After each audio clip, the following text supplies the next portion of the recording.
Good day and welcome. I will be answering NECO 2020 Health Education Task Question 30. A pathogen carrying insects which spread disease is A. Vector, B. Reservoir, C. Pest, D. Host, and E. Carrier. A pathogen carrying insect which spread disease. Now, a pathogen carrying insect that spread disease is known as what? A disease vector. So, therefore, we can say vectors are organisms that carries disease causing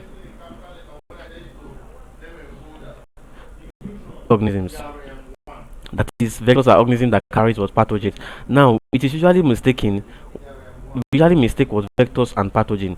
Now, pathogens are the disease-causing organisms. They are the disease-causing organisms. Take note.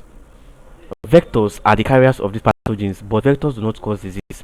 Then these pathogens are those that causes what disease. Example of vectors include the fly, the mosquitoes, and so on, black fly, and so on. But example of pathogens include the what? The viruses, the bacteria, the fungi.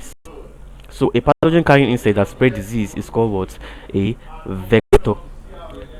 A vector. Pests are organisms that causes what damage to their to they causes damage to what to livestock. That is, you can find pests in what in the farm. So that is it. Vectors is the answer to this question. Thank you and God bless you. Subscribe to the channel for more videos and past questions.